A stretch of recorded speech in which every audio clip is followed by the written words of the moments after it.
Happy Independence Day. And not just any fourth. This is a big one. 250 years ago today, 56 men signed a document that was, by any reasonable military assessment at least, a death warrant. The British Empire was the most powerful force on Earth. The colonies had no standing, no army, no navy, no treasury, and no particular reason to believe that they could win. They signed it anyway.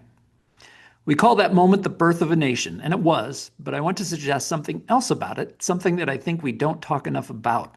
The Declaration of Independence was the original audacious act of American entrepreneurship. Not a military act, an entrepreneurial one. A group of people looked at the existing system, the most dominant system in the world, and said, we can build something better.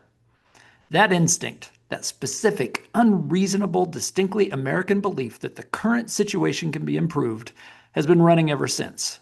250 years now. I've written a book about that, and I'll publish it in the next year.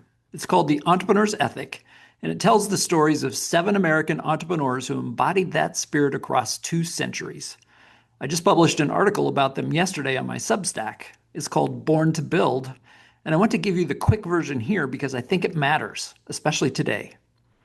Francis Cabot Lowell memorized the design of a British textile loom, carried it home in his head, and built the American factory system.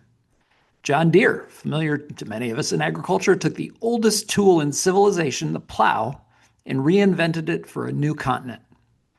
Wilbur and Orville Wright, 2 bicycle mechanics from Dayton, Ohio, no engineering degree between them, proved the experts wrong and flew. Henry Ford failed twice, walked away from his own company, and started over to build a car that ordinary people could afford. His investors wanted to build cars for the rich. Ford said no. Those investors went on to create a company that became Cadillac. Ford went on to create the middle class and a car for them.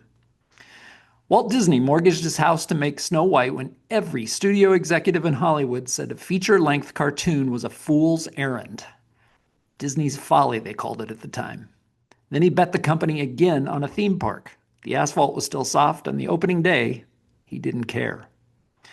Ewing Marion Kaufman built a pharmaceutical empire in Kansas City from his basement with a 2-year degree, and then spent his fortune building a foundation to help other people become entrepreneurs, the Kaufman Foundation.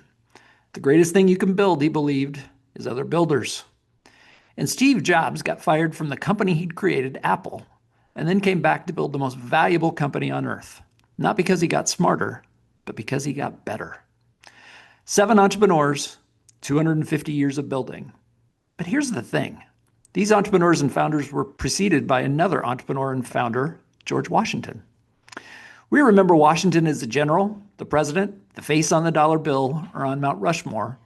But Washington was an entrepreneur long before he was any of those things. He was a land surveyor, a farmer, a distiller, a canal investor, an innovator in crop rotation and soil management. He ran one of the largest and most diversified business operations in colonial America, Mount Vernon, and he ran it with the mindset of a builder, not a bureaucrat.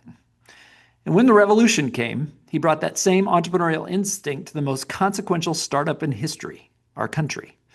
He took an underfunded, undertrained, undersupplied organization, and he held it together, not through genius, through tenacity, through adaptability, through the willingness to fail and to keep on going. That's just not generalship, that's entrepreneurship. Washington made space for Lowell, Deere, the Wrights, Ford, Disney, Kaufman, Jobs, and you entrepreneurs. He built the platform, the country, on which every American entrepreneur since is built. That's what today's episode is about. I'm re-releasing my conversation with John Berlau, the author who's done some of the best work on Washington as an agricultural entrepreneur. We recorded this interview as part of our exploration tracing the arc of American entrepreneurship from the founding forward, and I can't think of a better day to share it with you again. So, happy 250th, America. Here's to founders, here's to builders, and here's to the man who started it all. Let's get into it.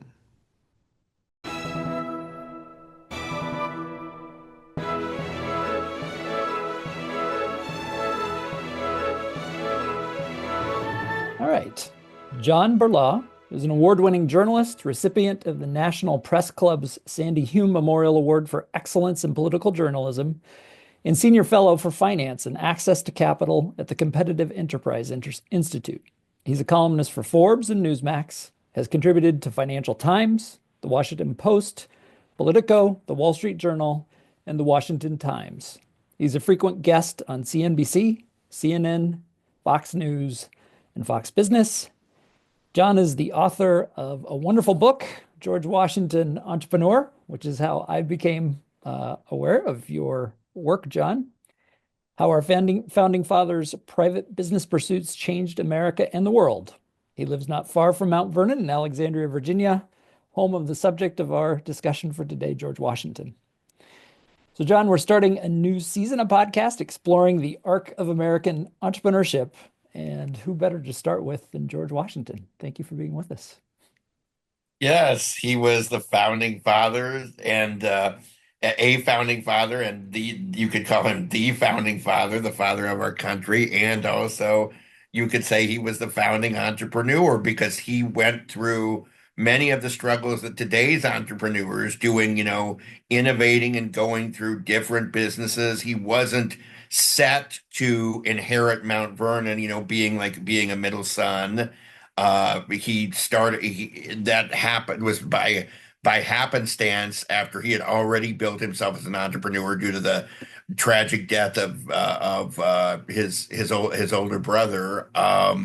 And his family didn't really have the funds after his father's died to send him to college, unlike other founding fathers such as Jefferson. So he started out really as the gig economy of his day as a freelance surveyor, learned how to acquire real estate. In fact, sometimes he would get paid with some of the things he surveyed. Then, when he did get control of Mount Vernon, would change from the tobacco, which he thought, correctly was ruining the soil, to wheat.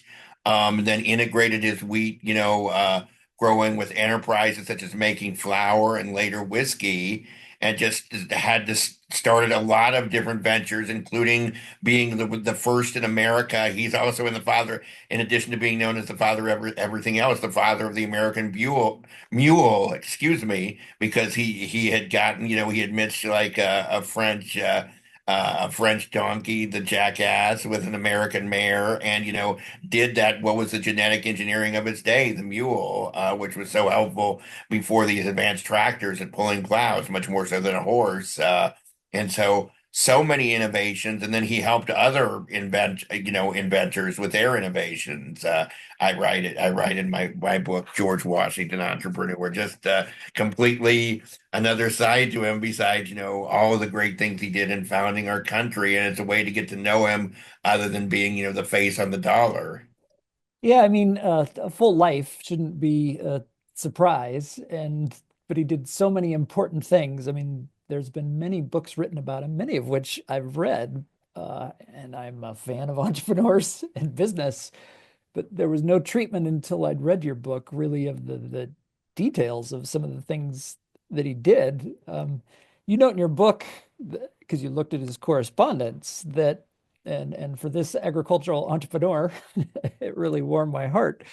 But that he wrote in great detail in his correspondence, quoting your book, Washington wrote detailed, sometimes passionate letters about agriculture his entire life, end quote.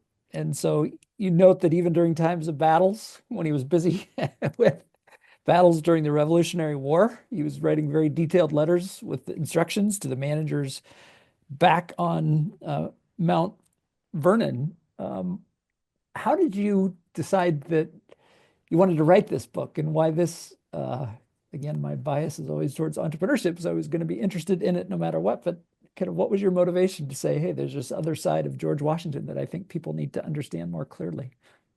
Give a lot of credit to Mount Vernon itself and those who are running it. I mean, that itself, as I write in my book, is an entrepreneurial story. It was started, the efforts to preserve Mount Vernon was started mostly by women, the ladies' league of Mount Vernon, and when they saw it being in disrepair, and that was like 50 years before we had a national park service, and it is continued, with no government funding, a completely private organization.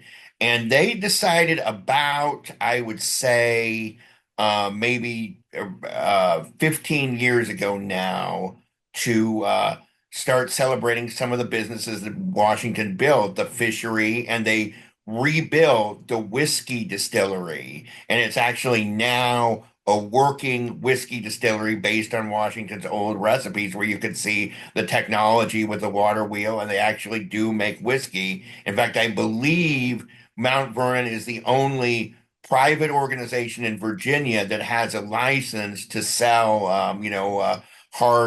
hard liquor like whiskey and brandy. The rest have to be sold like in state-run ABC stores, as opposed to beer and wine that you could buy in a grocery store. So it's really remarkable what they're doing at the modern Mount Vernon. I saw that and I'm like, I never knew that. But then, as I, like you, were writing about entrepreneurship and what are the barriers to entrepreneurship, what motivates people to be an entrepreneur, I said this would be a great way to get people, including, myself, who just, revered Washington, but really couldn't, maybe sympathize or empathize with him like some of the other founding fathers who are quoted more often, like Thomas Jefferson and Ben Franklin, to get to know him, because so many Americans face, not the same, but similar struggles on, on building their own businesses. So I started writing articles like for Forbes and National Review. I had a friend who was an agent and said, this would be a good book. And it took us about 5 years, getting rejections from publishers, but eventually I was fortunate, St. Martin's Press and edit um Adam Bellow's All Points Books, label inside that, agreed to publish that, and worked with them, and I think have done, if I say so myself, a really good book that a lot of people have said they've learned from, and I've learned in the conversations about Washington from them. Yeah, so you mentioned two other founders, Franklin and Benjamin Franklin and Thomas Jefferson, noted for a lot of talents themselves, but noted as creatives.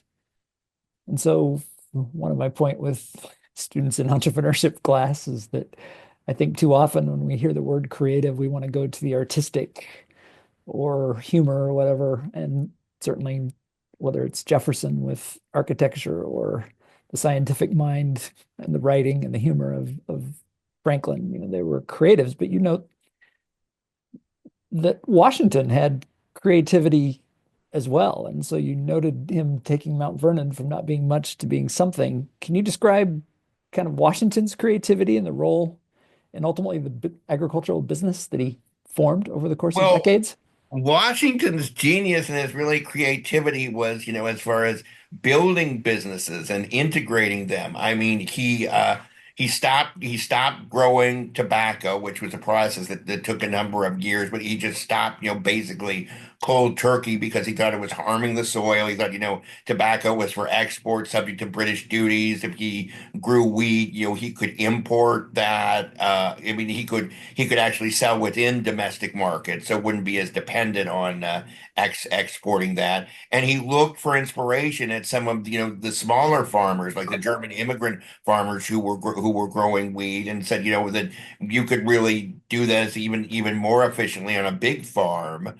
And so he began growing wheat and plus, other types of crop, including hemp, although there's no evidence he smoked marijuana, but he would use the hemp like for fish nets and things like that. And he would really integrate, some of these enterprises after building hemp, built after growing wheat. He built and improved upon a flour mill that was there, that would just basically make branded flour with the GW initials on it, and export, even when we were a colony, to Great Britain, to the British territories in the Caribbean, all over the world. And it had sort of pioneered branding almost with a trademark before, 100 years before the branding. The people we think of, the branding pioneers like H.J. Heinz. Also, he would use the hemp, for fish nets, and then with the rest, he would have different types of fish that they would, catch, like maybe hundreds of thousands of pounds, like including herring, shad, other things, and then use the fish guts again for, Yeah, fertilizer for the wheat. really good fertilizer. Yes. Yeah, so again, I think it's easy in the modern world to be like flour, yeah, whatever. But you note in the book that it wasn't necessarily the common thing at that point. People bought wheat and ground it at home. And so Yes, his test was like, can I grind it, charge more for it so that I can make more money than just selling wheat as a yes, commodity, but then have consistent enough quality that I can put a brand on it, essentially his own right. brand. So G. Washington flour. And Yes, G. Washington Flower. Yes. I mean, that is just so interesting. And so you traced a little bit in the beginning, but I'd like to come back to this just a little bit more. We love the story in America, of course, of the self-made person. And you do note that he was very much that. Again, I think perhaps the perception because of his stature as a founding father and even sort of the brand of Mount Vernon was that he was very successful and inherited it. And I think he married pretty well, so maybe that helped. But can you talk about kind of how you think about that arc from when he was young, starting as a surveyor to becoming having a very successful agricultural business by the end of his life? Well, yes, as we discussed, he wasn't exactly destitute, and he did had some education when he was young, but for all purposes, when his father died and when he was 11, that's when his formal education ended, and a couple of years later, he would basically be in the working world at 13 and 14. He grew up actually, his father had owned Mount Vernon, but his older brother Lawrence had basically been left that, and he grew up with his mother. Lawrence was his half brother, actually, his father's first wife who had passed, and his father.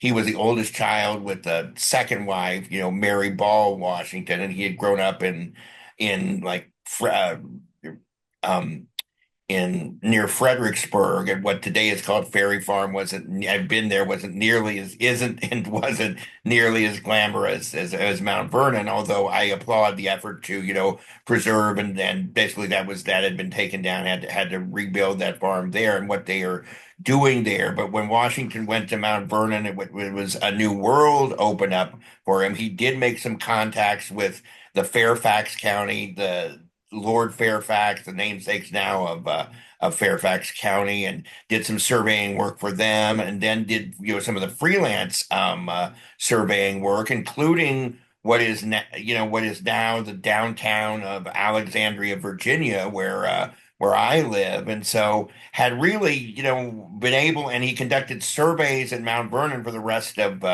Really for the rest of his life. I think the last survey he did was a couple months beforehand, and people are still, I mean, surveying is still a vital occupation today. I've talked to some of the surveyor associations about that. But so by the time he married Martha, and he did marry well, Martha also married well with her first husband and was a savvy businesswoman too. He had already basically built up, owning several pieces of real estate that he used from his surveying earnings, or frequently would just take the real estate as payment. So he had been a self-made man before he married Martha, made him that made him richer. And the skills he had as an entrepreneur, he would always, use throughout his life so that he wouldn't get trapped like in a crop that, didn't, wasn't would turn out to be, ruinous to the soil and subject to, British edicts, that and then we use with Martha's help, they would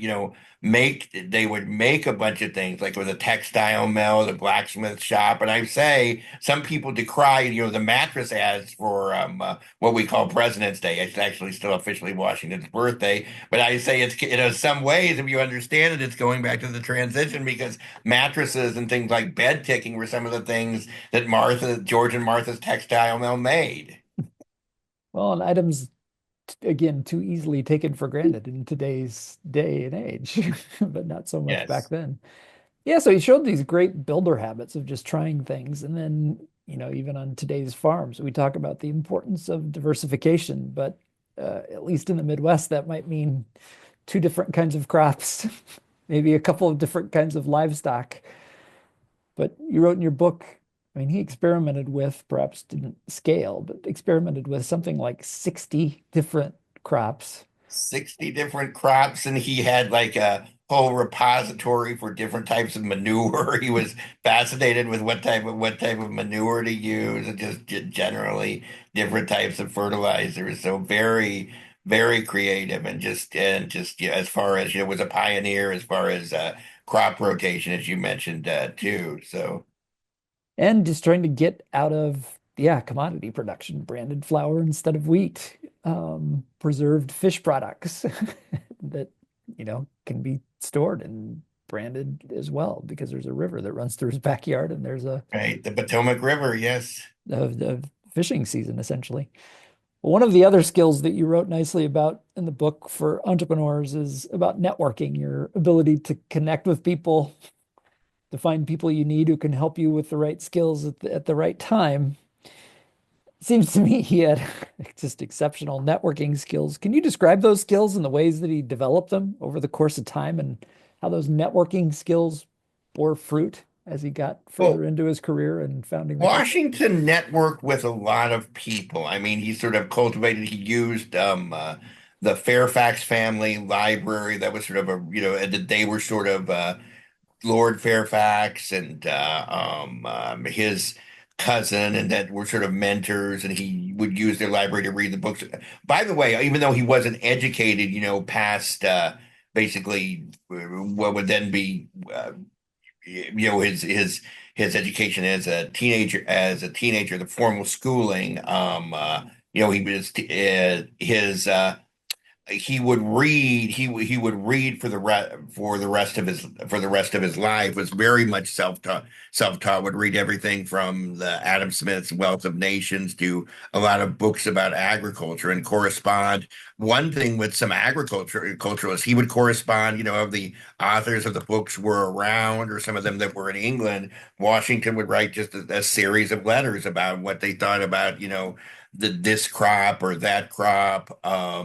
And he was interested in building, say, a greenhouse to grow citrus. He had made a trip with his brother Lawrence when his brother Lawrence was sick. The only trip he made, where he was, you could say that was overseas, where he left the U.S. landmass to Barbados, and just loved things like the pineapple and some of the citrus fruits, so wanted to grow oranges and things like that there. And he corresponded with the Carroll family in Maryland, who the sort of a pioneering Catholic family, Charles Carroll, from the same, who was a relative of the lady he corresponded with. Margaret Carroll was like the only Catholic signer of the direct Declaration of Independence. And I mean, there's another thing in my book, that Washington was very open toward Catholics and Jews, those who were both victims of prejudice there. So Washington would really speak to people from all walks of life. And he also cultivated a relationship with artists and writers. He would give people copy of Thomas Paine's Common Sense, and hosted Thomas Paine actually at the home he was staying in New Jersey during in the last days of the war. And there was even a scientific experiment that he did with Thomas Paine, that Paine later wrote about, where they basically discovered natural gas in the river there. So and So some scientists I've talked to said that experiment was even more important than Franklin and the kite. hopefully they didn't start too big of a fire. Right, the fire on that you could start a fire on the water. So Yeah, yeah. was it something they could, that Payne later wrote about? You could find out, and it was where the natural gas is around today in southern New Jersey and Pennsylvania.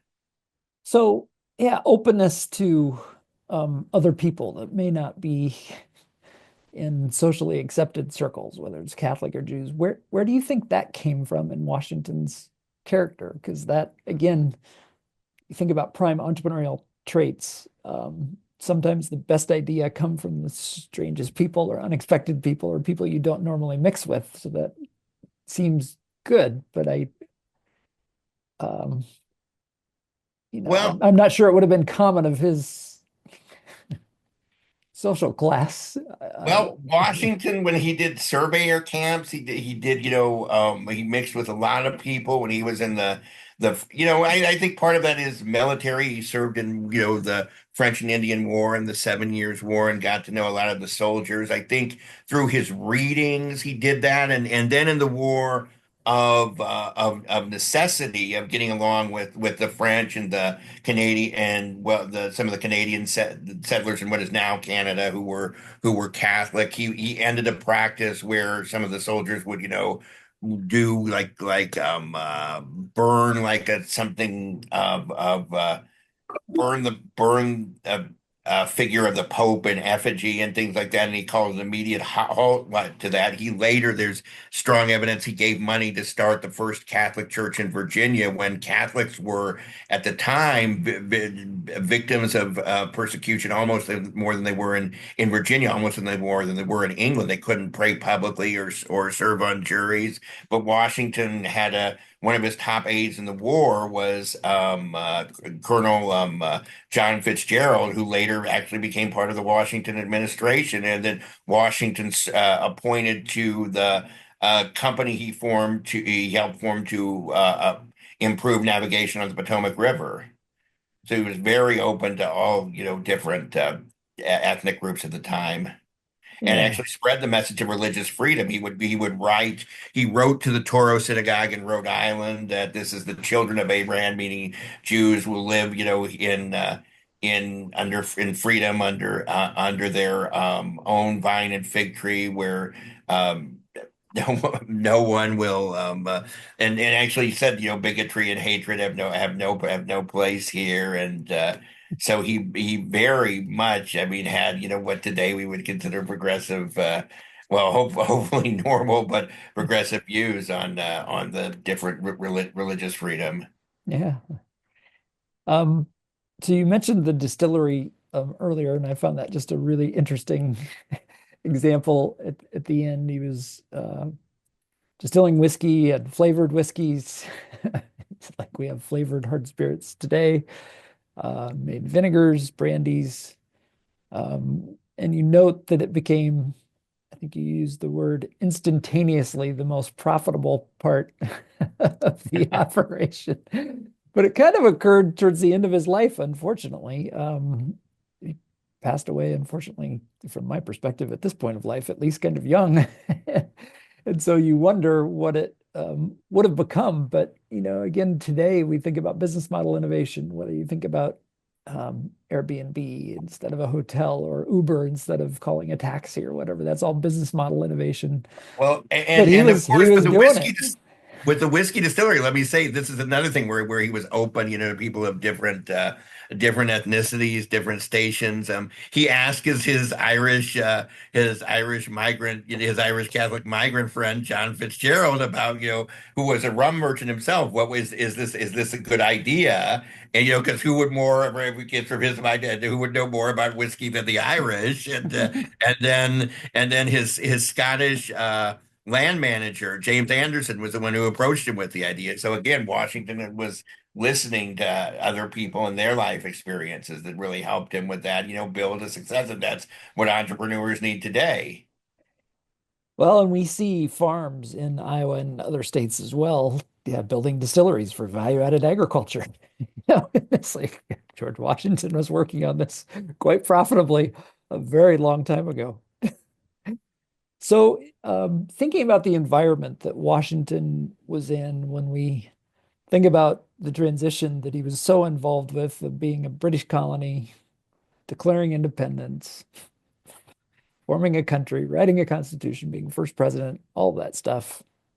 Um, we might think classically from our history classes or our readings about Stamp Act or Don't Tread on Me flag or no taxation without representation. And most certainly those things are important, but I find the stories like you wrote about economic freedom really interesting as well, because that seems to me at least, and that's what I want to ask you about, to be very much in the currents of what drove people like Washington to think about independence in the first place. And so, the British policies were what economists today might call mercantilist. They wanted They wanted the Americans to spend their metal coins on British goods imported, and then they didn't want to have to spend their own coins on commodities that we were shipping them. So it just was a struggle, and that Parliament passed acts that prohibited certain kinds of manufacture in the United States. And so Yeah. you're right that Washington was worried about some of these value-added enterprises of his being shut down by the British. So I just, and you noted, and you mentioned this earlier, he read Adam Smith's Wealth of Nations that was published in 1776. Two big things happened in 1776. That book was published, and we had this Declaration of Independence. Anyway, you note that he had that book, and that there are notes written in the margins that probably are his. How do you think about, you know, kind of the role of economic freedom in what became the independence movement, and it moving people like George Washington towards firmer ideas of the United States of America as an independent country from it being independent from the British? I think it's very important, and it's important. I think we can relate to some of the struggles we have today to understand why or what motivated the founders to, what were the specific complaints that later led to a call for universal human rights, and it was some of trampling on what they thought were some of their rights as Englishmen, but it was no more than just the level of taxes. It was just the taxes were the as historian Woody Holton, actually is kind of a progressive historian, said the proverbial straw that broke the camel's back. They were subject, the Navigation Acts subject them to the British trade monopoly. Washington couldn't buy like the best salt, Portuguese salt for his fish, as you mentioned, and salt back then, was used as it was the main preservative. He had to Mhm. use the Liverpool salt, which would dissipate. But then other things like there were acts like the Iron Act, like you couldn't make finished goods with iron, including nails. And then the Hat Act, where you couldn't make hats here. The Wool Act, as far as some of the things like blankets or covers or things like that. Everything, it was just not just competition from other countries. The British manufacturers were jealous of any form of domestic competition. The small factories, and of course Washington was going into that, and he wondered, if they can do that, if they can put these new stamp taxes, can they just shut down my factories? And he wrote an impassioned letter to George Mason in 1769. George Mason himself would become a significant founding father, whose Gunston Hall was pretty close and still is pretty close to Mount Vernon, and said, what can we do about this? And that was the first time he had contemplated taking up arms. And he had thought, but he had thought about, his own thing. Could they he used the term "my manufacturing"? Could they shut down my manufacturing? And then Washington and Mason would later draft in 1774. We just last year celebrated the sesquicentennial of this,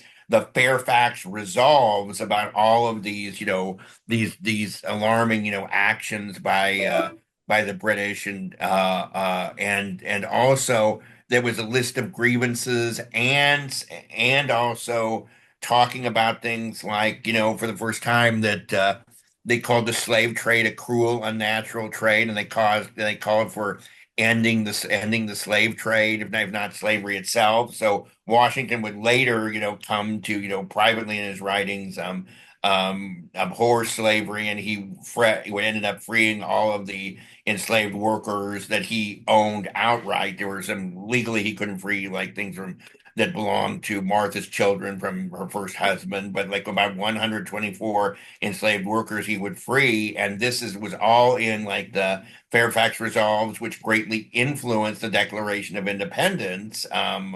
It was presented to the Continental Congress, and I think Jefferson was familiar when he wrote that. So very much so that it was the economic grievances, I think, gave Washington, being treated as subjects would later give Washington, and I would say the other founding fathers, sympathy or empathy with the enslaved, and then there were abolitionists at the time, and progress being made, including the Northwest Ordinance, which put like much of our new territory off limits to slavery.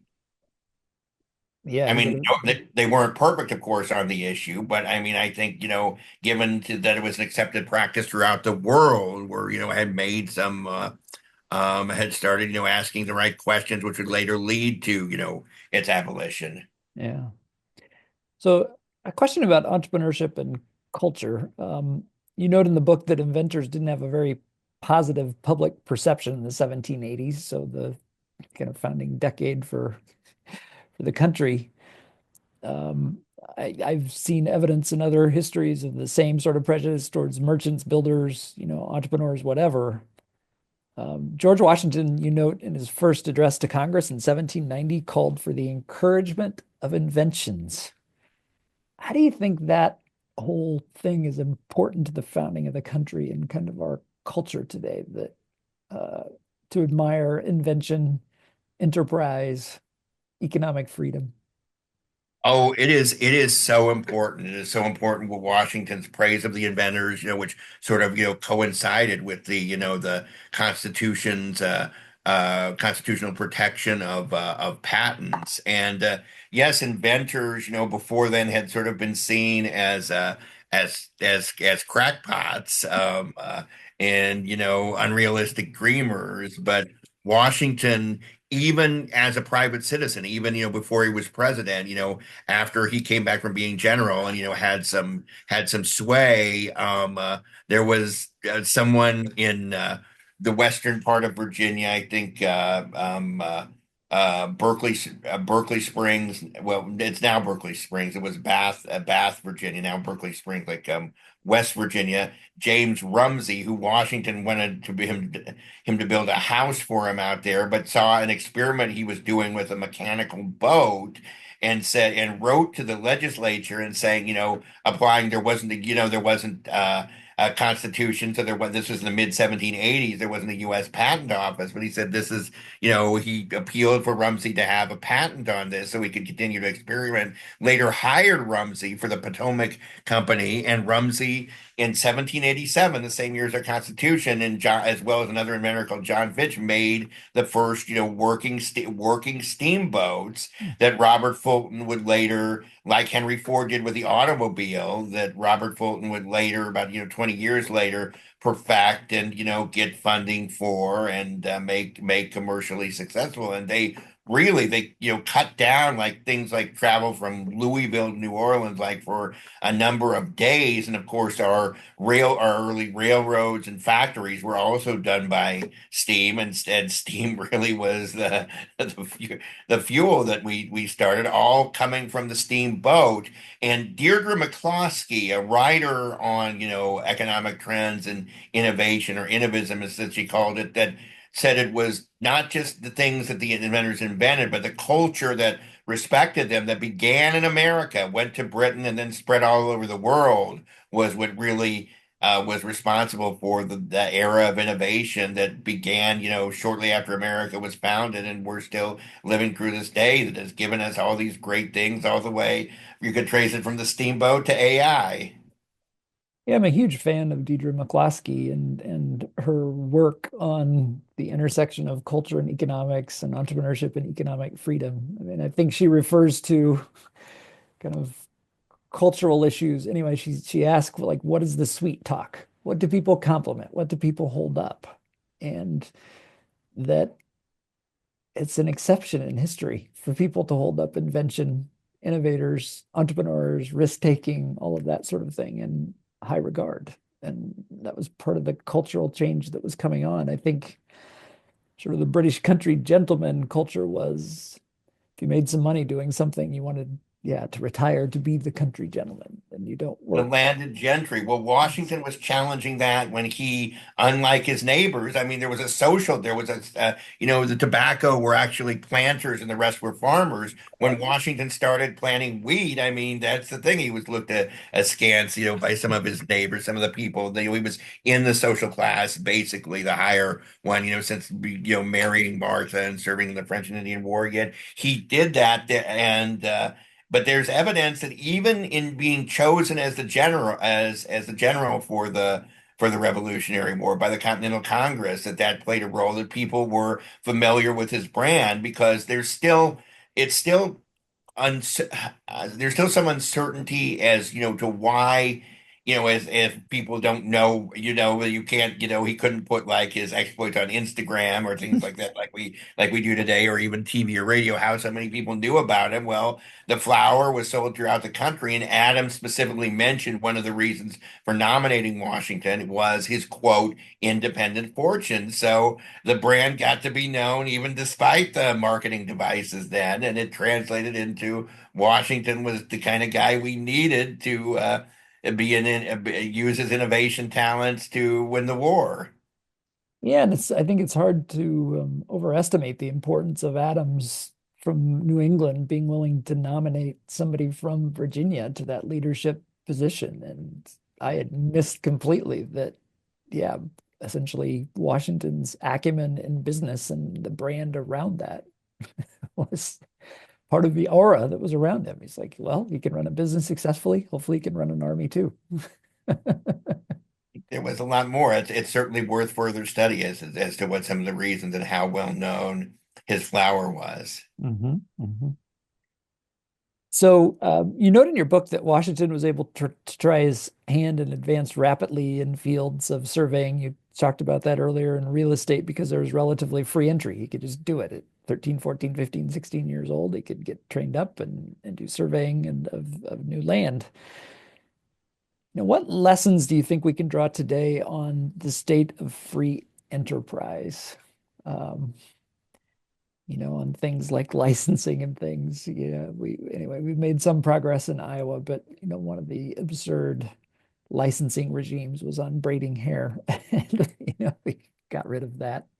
We probably still have a ways to go. Anyway, there's been stories about this stuff, but what would George Washington think of regulation, taxes, and government in the United States today, if you had to take your best guess based upon having done this deep dive into his character and life?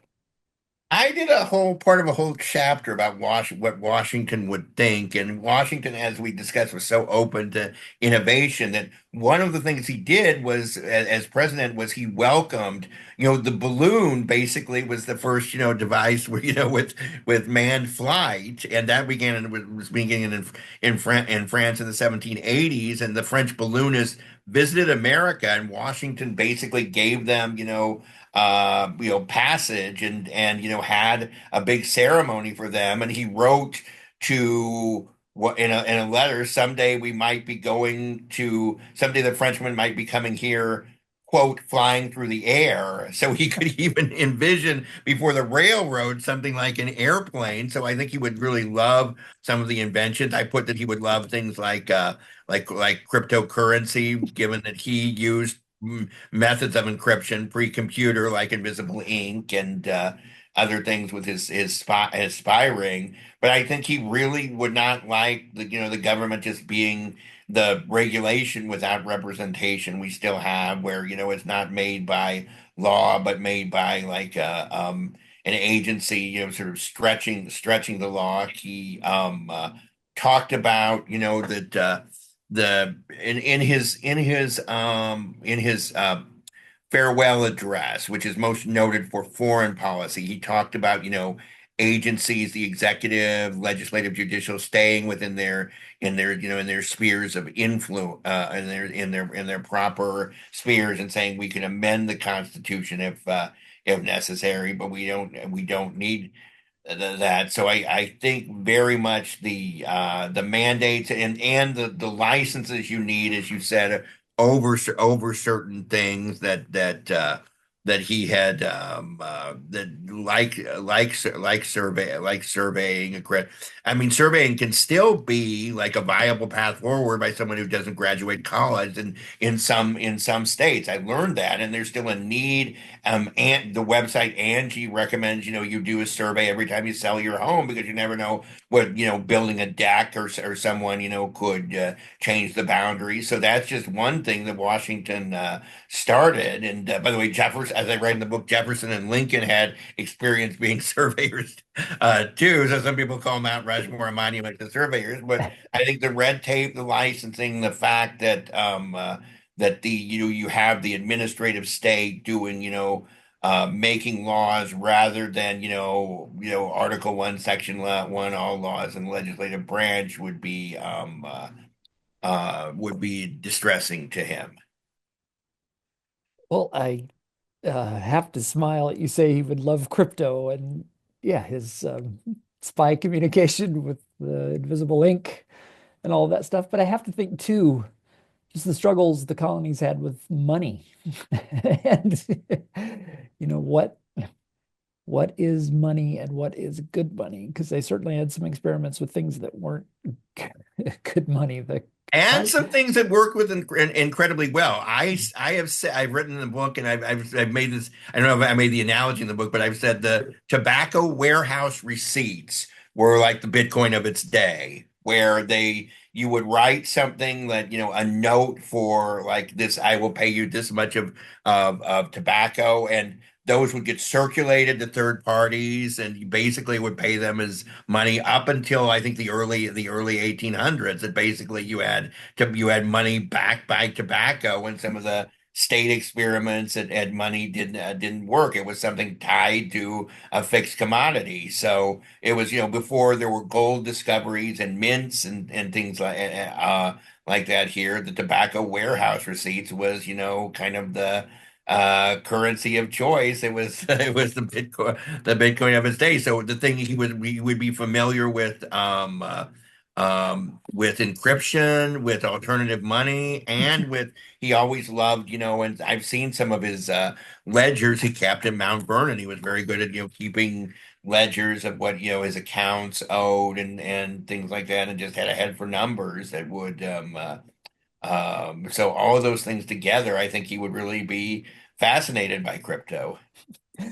Well, John, again, my compliments on your book and suggest to everybody listening and watching. It's a good read. You can see all my sticky notes that I have on it from when I read it for the first time a few years ago, probably at this point. But thank you for taking the time and thank you for the book and thank you for your contributions to free enterprise.